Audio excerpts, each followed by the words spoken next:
Ce jour est une journée de joie où nous allons parler avec vous un peu de ce qui est de la parole de Dieu, de ce qu'est la pensée de Dieu qui nous a été donnée de pouvoir partager avec tous les frères de ceux qui sont à Kinshasa, dans les provinces, en Afrique et partout dans le monde.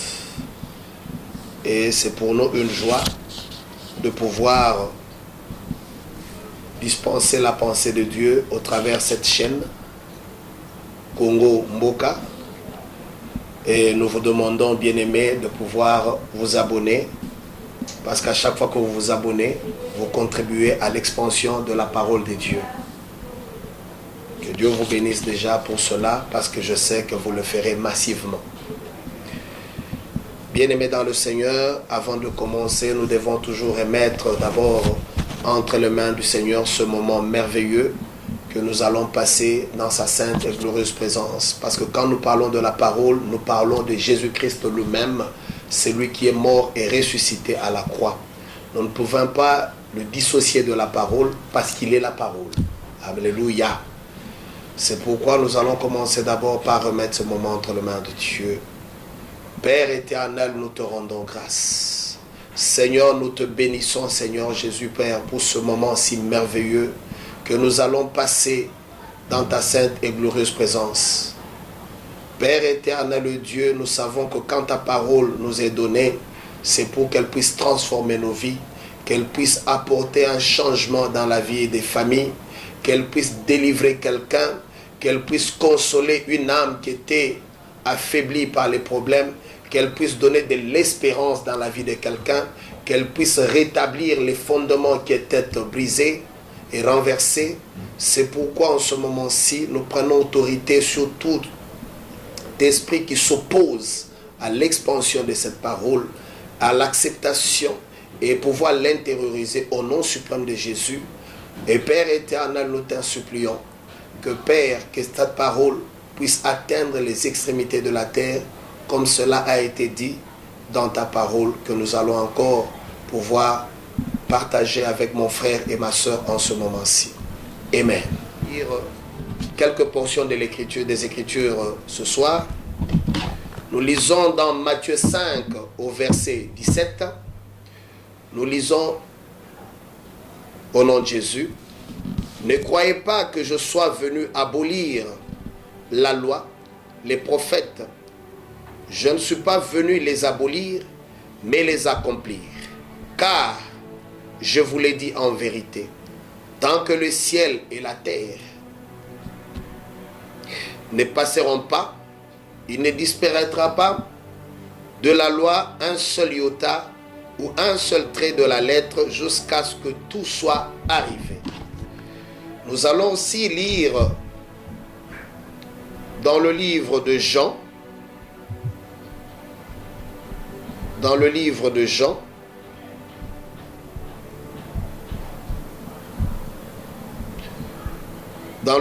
Jean, chapitre 8, nous commençons au verset 3. Nous lisons au nom de Jésus. Alors, les scribes et les pharisiens amenèrent une femme surprise en adultère, et la plaçant au milieu du peuple, ils dirent à Jésus: Maître, cette femme a été surprise en flagrant délit d'adultère. Moïse, dans la loi, nous a ordonné de lapider de telles femmes. Toi donc, que dis-tu? Et il disait cela pour l'éprouver, afin de pouvoir l'accuser. Mais Jésus, s'étant baissé, écrivait avec le doigt sur la terre. Comme il continuait à l'interroger, il se releva et leur dit: Que celui de vous qui est sans péché jette le premier la pierre contre elle. Et s'étant de nouveau baissé, il écrivait sur la terre. Quand ils entendirent cela, accusés par leur conscience, ils se retirèrent un à un, depuis les plus âgés jusqu'aux derniers. Et Jésus resta seul avec la femme qui était là au milieu. Alors, s'étant relevé, Et ne voyant plus que la femme, Jésus dit, « Femme, où sont ceux qui t'accusent? Personne ne t'a-t-il condamné ?» Elle répondit, « Non, Seigneur. » Et Jésus lui dit, « Je ne te condamne pas non plus. Va et ne pêche plus. » Alléluia.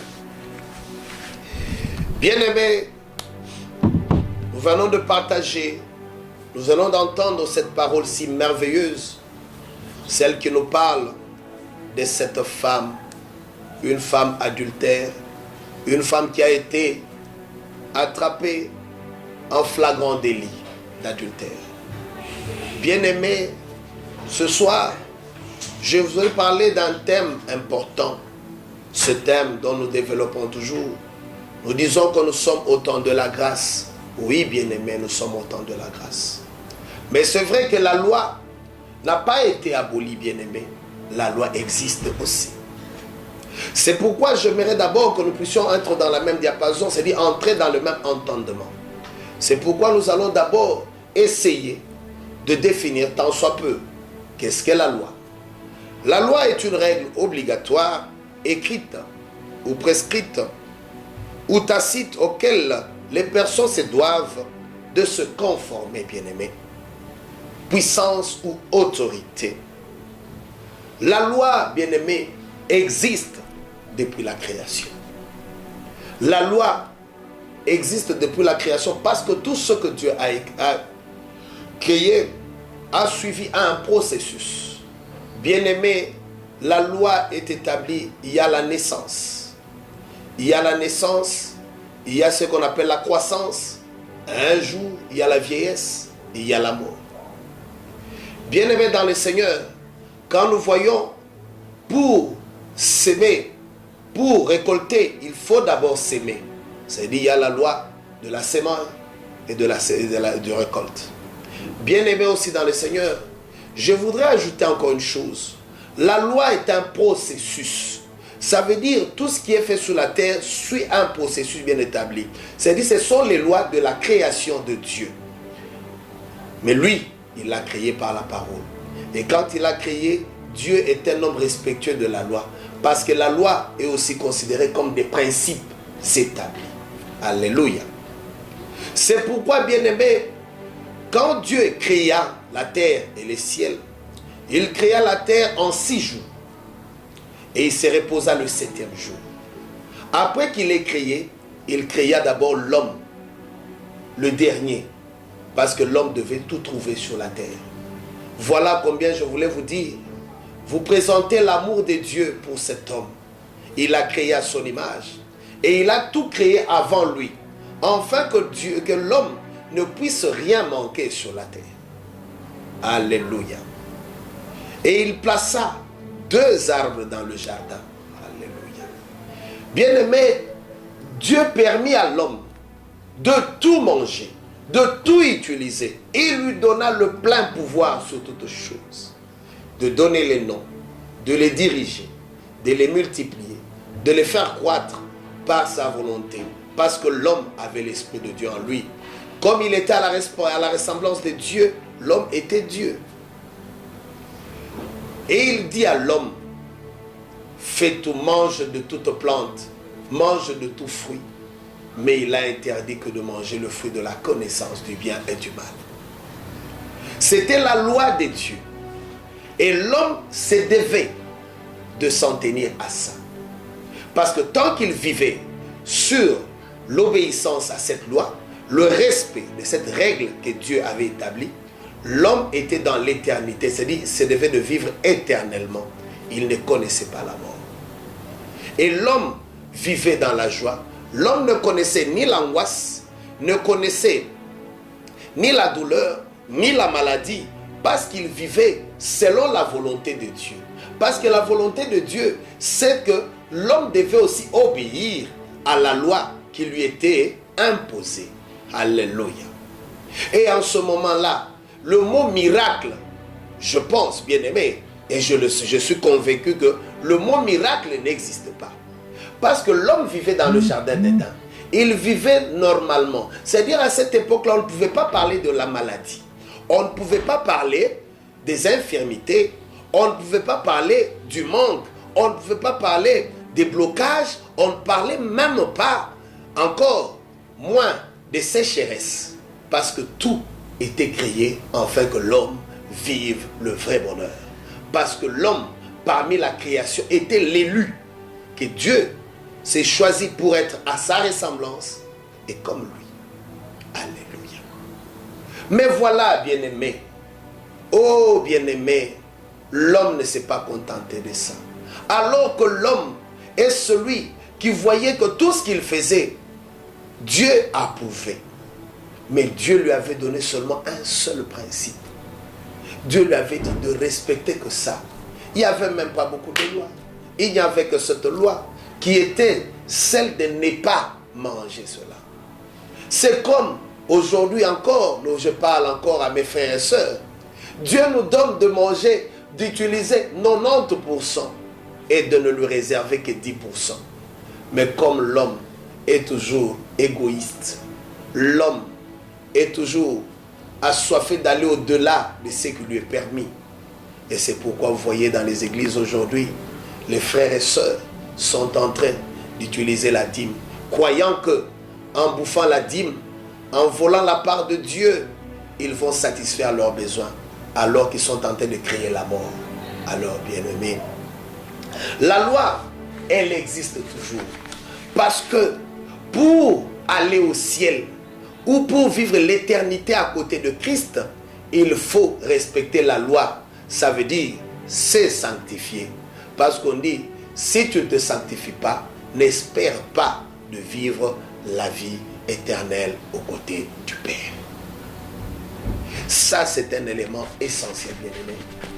Et Christ nous le démontre lui-même. Il dit, quand il accepte le baptême de Jean-Baptiste, il dit, faisons ce qui est juste. Dieu est juste. Et vous savez une chose que j'aime de la parole de Dieu, on dit, Dieu est un juste juge. Pour qu'on parle de la justice de Dieu, il faut que la loi existe. Donc, on ne peut pas parler de justice quand il n'y a pas de loi. Donc, la loi est celle qui régit une administration, un pays, ou encore moins ce qu'on appelle un continent, bien-aimé, ou une organisation des hommes. Mais Dieu est l'homme le plus organisé de nous tous. La preuve, vous le voyez dans la constellation. Vous voyez combien même l'univers est constitué. Vous voyez combien Dieu est organisé.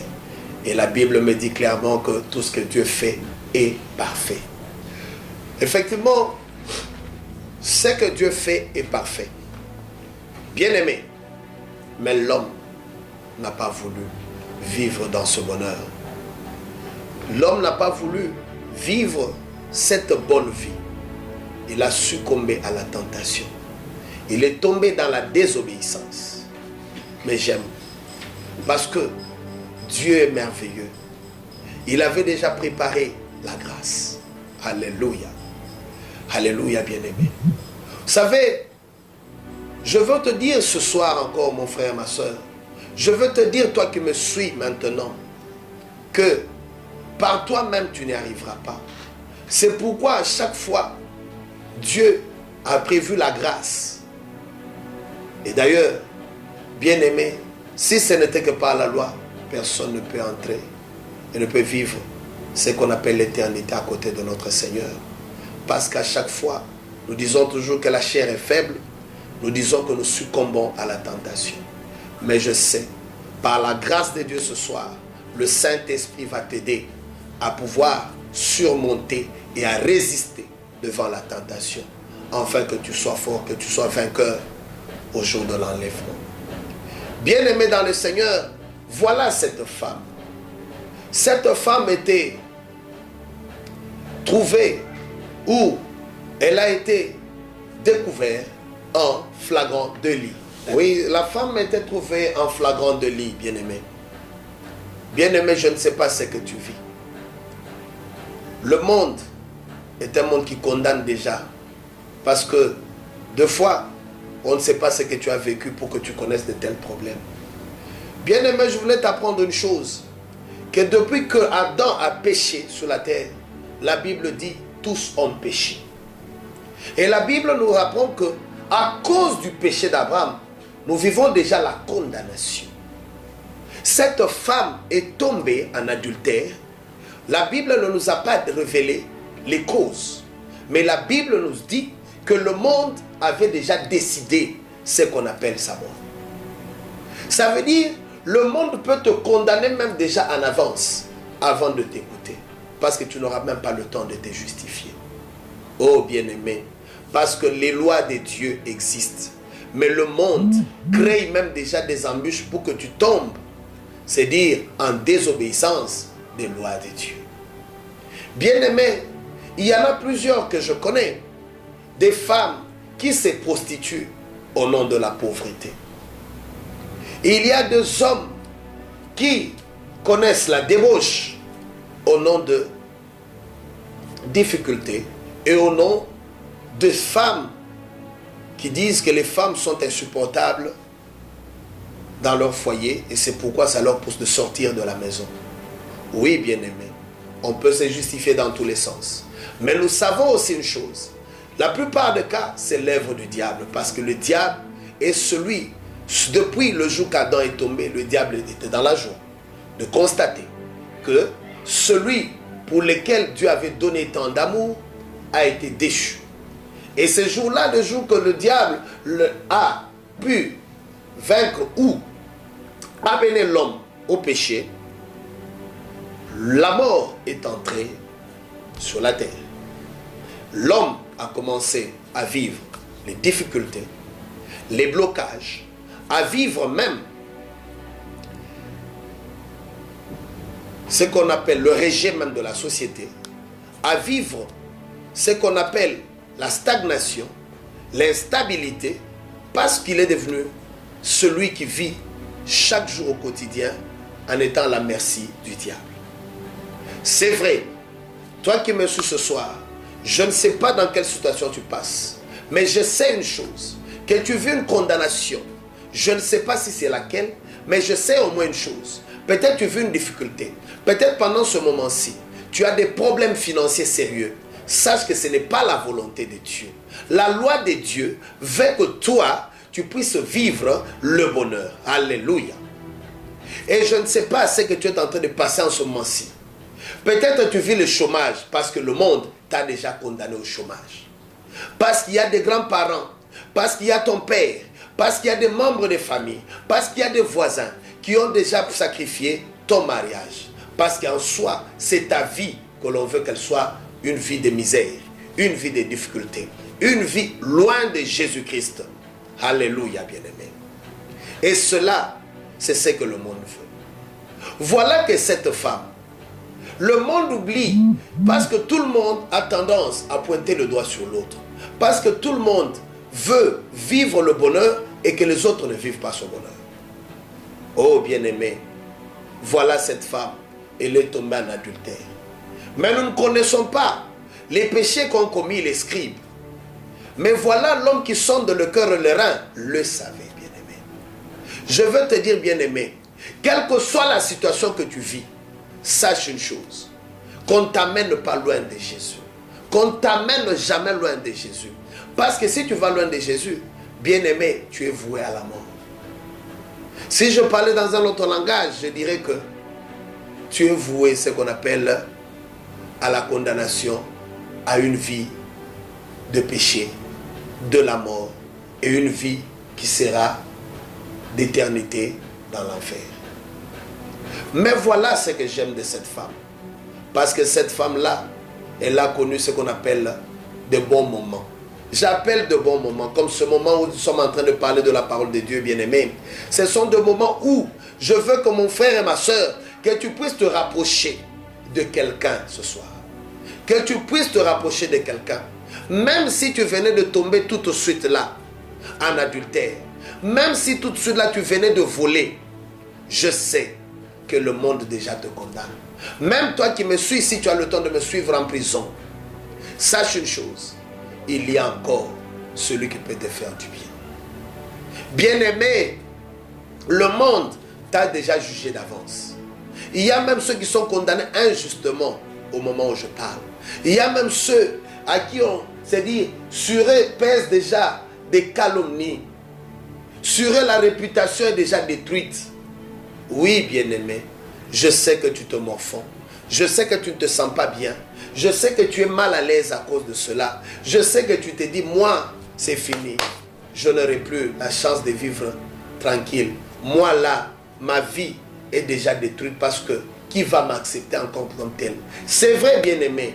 Tu as déjà avorté plusieurs fois. Oui, bien-aimé, on te connaît dans le quartier que tu es une femme ou un homme qui est un homme débauché ou une femme de débauche. On te connaît que tu es un homme de fraude. Oui, bien-aimé. Mais ce soir, je vais te dire une chose, bien-aimé. Je vais t'annoncer une bonne nouvelle.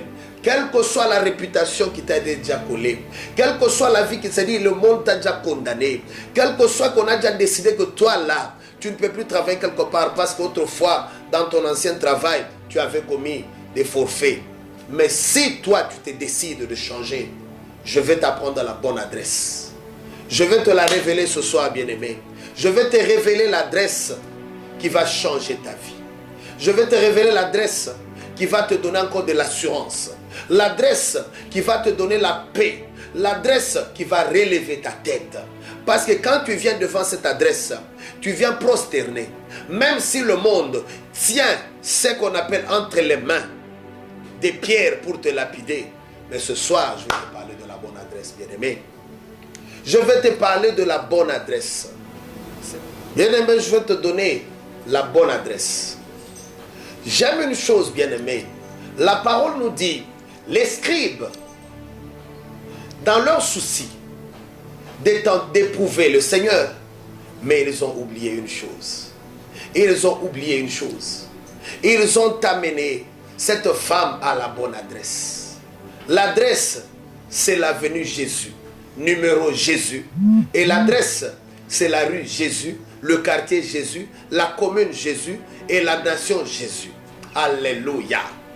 Bien-aimé, on a amené cette femme dans la présence de celui qui peut changer les choses. C'est vrai, bien-aimé. C'est lui qui a donné la loi. C'est Jésus-Christ. Jéhovah, il a donné la loi. La loi, c'est lui qui l'a édictée. Parce que quand on parlait de Moïse, on parlait de ce que Dieu lui avait donné comme loi. C'est vrai, bien-aimé. Et c'est pourquoi, bien-aimé, quand on lui a donné, on l'a amené à la loi, mais ils avaient oublié une chose. Que pour qu'il y ait une loi, la loi, c'est comme... La loi, c'est ce qu'on appelle la règle. Mais dans la règle, il y a l'exception. Et on dit que l'exception confirme la règle, bien-aimé. C'est pourquoi, bien-aimé, ils ont perdu, ils ont dit voilà. Et ça, j'aime. Parce que le diable vient toujours dans l'idée de te condamner. Parce qu'il ne te poussera pas que la condamnation te soit accordée hors la parole. La condamnation te sera accordée dans la parole. Alléluia. Mais ils oublient que le maître, Yoshua Mashiach, c'est celui qui a édicté la loi. Mais il est lui-même. Oh, j'aime bien la parole qui dit, l'agneau a été immolé avant la fondation du monde. Ça veut dire, l'agneau qui a été immolé avant la fondation du monde était l'exception qui a été préparée pour que la loi soit totale. Alléluia. C'est pourquoi la loi ne pouvait pas disparaître. La loi ne disparaît pas, mais la loi s'accomplit quand toutes les règles de la loi sont mises en musique. Alléluia. Bien-aimé, la loi devait condamner cette femme à la mort. Oui, je le reconnais. Parce que Jésus-Christ ne l'a pas nié. Jésus-Christ l'a reconnu. C'est pourquoi, bien-aimé, quand les scribes ont amené cette femme dans la présence de Jésus, ils ont dit à Jésus que la loi que nous avons reçue de Moïse, c'était la loi que Dieu a donnée à Moïse. La loi que Dieu avait donnée à Moïse était, bien aimé, celle qui nous demandait de vivre, c'est-à-dire selon la volonté de Dieu. Mais Dieu nous a tellement aimés. Il a compris que par nous-mêmes, nous n'y arriverons pas. C'est pourquoi, bien-aimé, je ne veux pas que tu te laisses morfondre ou que tu te laisses mourir dans la culpabilité. Oh, c'est pourquoi je t'ai annoncé tantôt, je viens de t'annoncer, mon frère, je viens de t'annoncer la bonne adresse.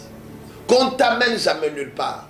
Parce que, bien-aimé, si l'on n'avait pas amené cette femme dans la présence de Jésus, il est sûr qu'aujourd'hui, nous parlerons que cette femme a été lapidée. Mais on l'a amenée devant la loi, devant le juge véritable. Celui qui juge avec équité, bien-aimé. On l'a amenée dans sa présence. Mais ils avaient oublié une chose. Que la lumière était déjà apparue. La lumière qui était annoncée par les prophètes. La lumière qui était annoncée par Moïse. La lumière qui était annoncée par le psalimiste était déjà apparue. Elle vivait parmi les hommes. Elle était Emmanuel. Et cette lumière, bien-aimée, c'est celle que nous allons découvrir parce que nous avançons maintenant pour comprendre comment cette femme a vécu, a pu vivre, bien-aimée. Jésus-Christ, quand cette femme est arrivée dans sa présence, les scribes l'ont accusée de tous les maux. Je ne peux pas vous dire, quand ces scribes tenaient les pierres entre les mains, ils étaient nombreux. Mais je veux t'annoncer avec assurance, bien-aimé, qu'il y a un homme qui est une majorité absolue. Quel que soit que les gens vocifèrent, quel que soit leur nombre, cela n'empêche pas que le Maître puisse agir dans ta vie ce soir, bien-aimé. Je vais t'assurer d'une chose, aucune condamnation ne peut tenir dans la présence de Dieu. Aucune condamnation ne peut tenir dans la présence de Dieu. Je veux te dire une chose, mon frère et ma soeur, qu'il y a un homme qui peut changer ta vie ce soir. Même si tu te crois que l'âge est déjà avancé, que toi tu ne sais pas te marier. Oh bien-aimé, je vais t'apprendre une chose. C'est une loi qui peut être éditée par les hommes, mais cette loi ne peut pas tenir devant le Maître. Alléluia. Bien-aimé, la loi, certes, a condamné cette femme. Mais ce que je sais, ce n'est pas Jésus qui l'a condamné directement. Jésus n'a mis que la loi. Mais la désobéissance l'a poussé à la condamnation. Mais ce sont les hommes qui l'ont poussé, qui veulent sa mort. C'est pour dire, les sorciers de ta famille, à cause de ce que tu as commis ou à ce que tu as vécu, même de fois, ce n'est pas toi qui l'as voulu, mais parce que tes parents ont commis tel acte, ont commis tel forfait, t'ont sacrifié. Et c'est pourquoi tu vis cette vie-là. Ça, c'est une loi qui a été établie dans ta famille. Et cette loi te condamne à vivre cette vie que tu vis. Une vie de misère, une vie de mensonge, une vie de fraude, une vie de rejet de la parole de Dieu. Mais je voudrais t'annoncer ce soir, bien-aimé, qu'il y a un homme. Parce que la Bible parle de nous approcher. C'est dans Hébreux. La Bible nous dit de nous approcher du trône de la grâce. Qu'est-ce que la grâce, bien-aimé? La grâce, c'est quoi? La grâce est une faveur imméritée. Nous ne la méritons pas, bien-aimés. La grâce, c'est le bon vouloir du législateur. C'est le bon vouloir du président de la République. C'est le bon vouloir du roi. C'est ce qu'on appelle de l'autorité, de celui qui est puissant, de celui qui a la capacité de décider une chose ou d'un sort de ta vie. Oh, c'est pourquoi j'aime. Bien-aimé, le Créateur, c'est Jésus. Mon roi, le Dieu Tout-Puissant. Celui qui a réellement le droit de vie et de mort sur toi. Je voulais t'annoncer pour que non seulement que tu aies ce qu'on appelle la foi ferme dans ce que tu fais. C'est vrai, le monde peut décider que tu dois mourir aujourd'hui. Le sorcier, surtout dans ce mois de décembre, ils peuvent dire non, nous avons sacrifié la vie de mon frère et de ma soeur. Oui, bien-aimé. C'est leur bon vouloir. Mais ils n'ont pas le dernier mot. Ils n'ont pas le dernier mot. Pourquoi? Parce qu'ils voudront venir vers Jésus. Et quand ils viendront avec l'argumentaire de ce que nous appelons l'argumentaire de la loi, l'argumentaire de la parole. Mais nous savons une chose, que quand ils viendront avec leur argumentaire, ils vont laisser ce qu'on appelle à l'appréciation et l'approbation du roi de gloire. Alléluia. C'est pourquoi, bien-aimé, je veux t'annoncer ce soir que cette femme a été amenée à la bonne adresse. Et toi, ce soir, je suis en train de t'indiquer, de te diriger vers la bonne adresse. La bonne adresse, c'est Jésus-Christ, mon roi, mon Seigneur, mon sauveur, et qui est ton sauveur, et qui est ton roi. Et c'est lui qui va aujourd'hui écrire une lettre de grâce bien spécifiée en ton nom. Alléluia. Et je sais que là où tu es, tu vas me donner un bon amen pour cela. Alléluia. Mon frère et ma soeur, bien-aimés dans le Seigneur, la grâce, nous ne la méritons pas. Pour ceux qui croient en Jésus-Christ. C'est pourquoi quand cette femme est venue, elle s'est abandonnée entre les mains de Jésus. Parce qu'elle savait que celui qui avait le dernier mot, comme les scribes l'ont amené dans sa présence, ça veut dire c'est lui qui doit décider. Et ce soir, je veux t'amener à t'abandonner entre les mains de Jésus, afin que lui puisse décider sur ton sort. Parce qu'il a le dernier mot, bien-aimé. Et je sais une chose, que nous vivons la bonne époque, nous vivons la bonne période. Ne regardons pas au Covid, ne regardons pas ce qui arrive, mais nous vivons le temps de la grâce. Nous vivons le temps de la grâce. La grâce est là, bien-aimé. Ta vie peut changer ce jour. Tu as une chose, même si tu as tué 1000 personnes, mais je peux t'apprendre une chose, que ta vie peut changer aujourd'hui, parce que lui-même ne te condamne pas. Et j'aime une chose, la Bible me dit que quand on amena Jésus, on amena la femme adultère entre ses mains, dans sa présence, Jésus écrit par terre. Bien aimé, pourquoi il n'a pas écrit au ciel? Il n'a pas écrit, c'est-à-dire au ciel, ni encore moins dans les nuages. Il a écrit sur la terre. Pourquoi? Parce que l'homme est tiré de la terre. Et nous sommes sur la terre. Parce que Dieu a décidé que si ta vie change ici, si ton cœur change sur la terre, ça veut dire que tu seras aussi préparé pour l'enlèvement. Et tu vas vivre en nouveauté de vie sur cette terre des hommes. Parce qu'une chose qui est vraie, Dieu ne pouvait pas écrire au ciel parce que toi tu es tiré de la terre, tu es la terre. C'est-à-dire il a commencé à écrire sur ta vie. C'est pourquoi il a écrit. Les premières lettres qu'il écrit, il écrit sur la terre. Ça veut dire il était en train de dire, oui, la loi condamne cet homme. Oh bien-aimé, ça c'est une vérité. Parce que quand l'âme qui pêche, c'est l'âme qui meurt. Si tu pêches, ça veut dire le salaire du péché, c'est la mort. Mais je veux t'apprendre une chose, bien-aimé. Et je veux t'encourager ce soir. Je veux te mettre encore en confiance. Et je veux remettre la joie dans ton cœur. La joie que tu as perdue. Mais tu vas la recevoir ce soir en sachant une chose. Que Jésus-Christ ne s'est pas arrêté. Oh bien-aimé. Il ne s'est pas arrêté seulement à écrire, à reconnaître que celui qui est l'ordonnateur de la loi. Oh non. Il a reconnu cela, il a écrit la première fois. Et quand il écrit la première fois, il s'arrange. Parce que pour maintenant dissiper, oh, j'aime la parole, bien-aimé. Vous savez, quand le diable te condamne, Jésus le pousse à lui dire, toi, comment tu peux condamner mon fils? Tu n'en as pas le droit, parce que toi-même, tu ne peux rien dire. Parce que toi, tu es le fruit de la rébellion aujourd'hui. Tu as quitté le trône à cause du péché que tu as commis en désobéissant au Père.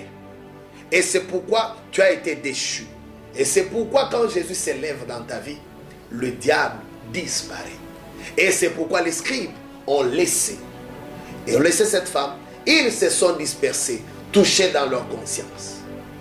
Ils sont partis. Et Jésus-Christ est resté face à face avec cette femme. Ce soir, je vais t'inviter d'entrer dans l'intimité avec Dieu. Afin que tu vois ta condamnation tomber. Et la condamnation va tomber. La Bible me dit que Jésus-Christ écrit pour la deuxième fois. Oh bien-aimé, la condamnation précède la lettre de la grâce.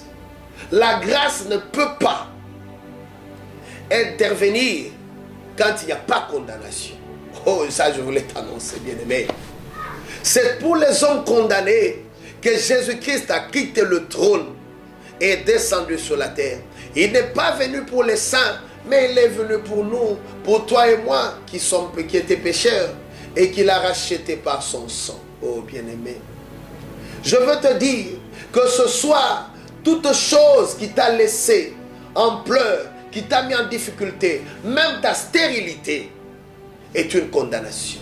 Cette pauvreté est une condamnation.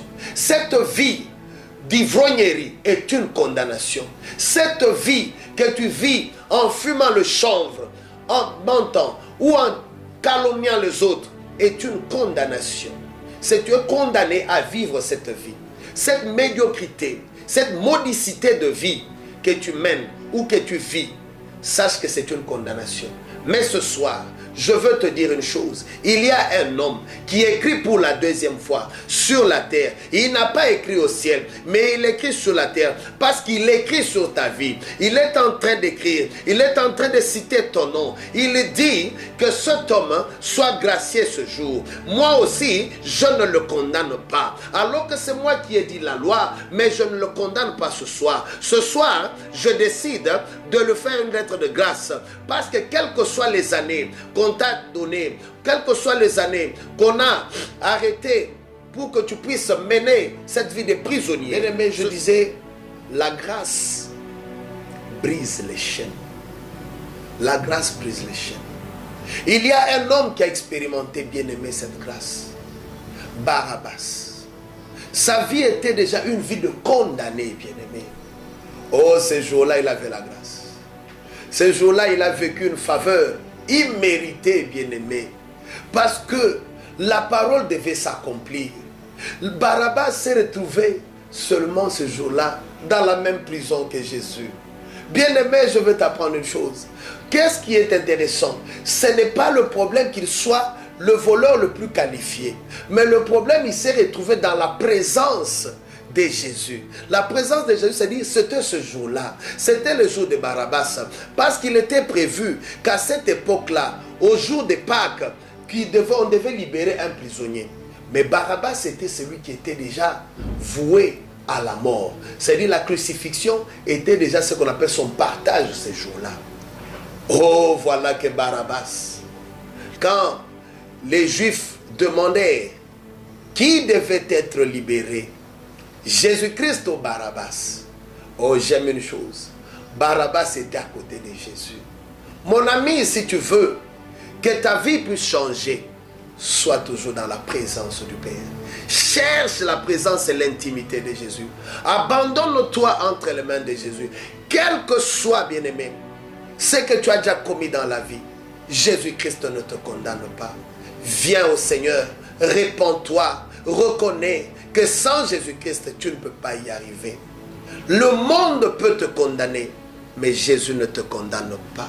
Le monde peut vouloir te voir tomber à terre, échouer dans tous les sens. Mais je veux t'apprendre une chose, que ce soir, il y a quelqu'un qui est capable de changer la situation de ta vie. Je sais, tu me diras, parce que je sens dans mon esprit qu'il y a des gens qui me diront, qui sont en train de se dire, oh, j'ai cherché, j'ai patienté, oh, moi, j'ai fait beaucoup d'efforts, oh, moi, j'ai prié, oh, bien-aimé, je veux t'apprendre une chose, il n'y a pas une chose qui est difficile ou rien n'est impossible à notre Seigneur de le faire. Quels que soient les sorciers de ta famille, quelle que soit la destruction qui est arrivée, quelle que soit la désolation qui est en train de miner, qui est en train de détruire ta vie. Mais je veux t'apprendre une chose. Même si les médecins ont échoué tous dans la recherche et de t'apporter la guérison ou la solution à ta maladie, mais il y a quelqu'un ce soir qui est prêt à changer une chose. La loi dit que cette femme ne pourra plus vivre à cause de cette flagrance d'adultère. Mais la même loi, la grâce dit qu'elle doit vivre. C'est pourquoi je veux t'apprendre, ma soeur et mon frère, je veux t'apprendre ce soir que toi tu dois vivre, que toi tu dois vivre. Si tu m'entends en ce moment, c'est que tu vas me donner un bon amen. Tu vas me donner un bon amen qui reconnaît que tu dois vivre, parce que la vie ne peut pas rester telle que les hommes l'ont décidé pour toi. Mais il y a un homme qui a la dernière décision sur ta vie. Alléluia. Je veux te dire une chose, bien-aimé. Tu es celui que Dieu a choisi ce soir. Toi qui me suis, Dieu t'a choisi. Je sais, tu peux te dire que si je demande ceci, cela serait impossible. Rien n'est impossible, bien-aimé. Rien n'est impossible, car la grâce est disponible. La grâce est disponible. Elle est là, elle vit parmi nous comme Emmanuel. Il suffit que nous puissions faire confiance en Jésus. Quel que soit le nombre de pierres que les hommes tiennent entre leurs mains, quelles que soient les minutes qui sont restées le moindre, sache une chose, bien-aimé, ta vie peut changer. C'est vrai, bien-aimé. Au moment où nous parlons, il reste peut-être quelques jours pour que cette année se termine. Mais je vais t'apprendre une chose, que ce n'est pas la fin du chemin. Dieu est capable en une minute de changer ta vie. Dieu est capable en une minute, parce que il était quelques minutes avant, les scribes avaient déjà décidé de lapider cette femme. Il y avait quelques minutes avant que la famille avait dit, Lélo, mon embalio, à Okoma, décembre aussi la terre. Mais je veux t'apprendre une chose, que décembre prendra fin. Christ est avec toi. Emmanuel est vivant. Quel que soit le nombre d'années que tu as passé dans le chômage, Dieu peut changer ta vie. Quel que soit le nombre d'années où tu as travaillé, tu n'as pas vu des promotions, mais Dieu va te donner la meilleure de promotions. Dieu va te donner la renommée, toi qui cherches la renommée. Dieu va te donner les capacités. Dieu va te donner des forces de surmonter le péché. Alléluia.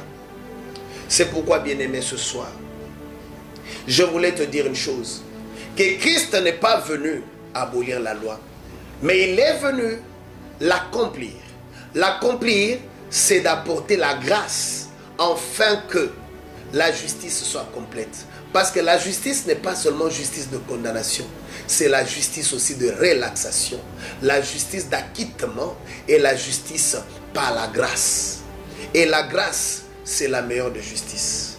Parce que devant le trône de la grâce, ce qui est intéressant, nous obtenons la miséricorde de notre Dieu et la faveur que nous soyons secourus en tout besoin. Alléluia.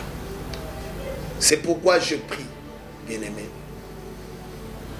que Christ, notre Seigneur Jésus, en cette fin d'année, toi qui me suis de partout où tu es, que la grâce, la faveur de Dieu te soit accordée. Toi qui vivais dans la condamnation, toi qui vivais dans l'abomination, Christ ne te condamne pas. Viens à lui, confesse tes péchés, reconnais et prends la décision de les abandonner. Il ne te condamnera pas, il te favorisera, il te donnera la vie et la vie éternelle. Il changera ta stature, il changera ce qu'on appelle même ton identité. Parce que Dieu est capable de créer même de l'amnésie dans les hommes pour oublier ton passé. Parce qu'il va te donner un meilleur futur. Au nom de Jésus, j'ai ainsi prié. Amen.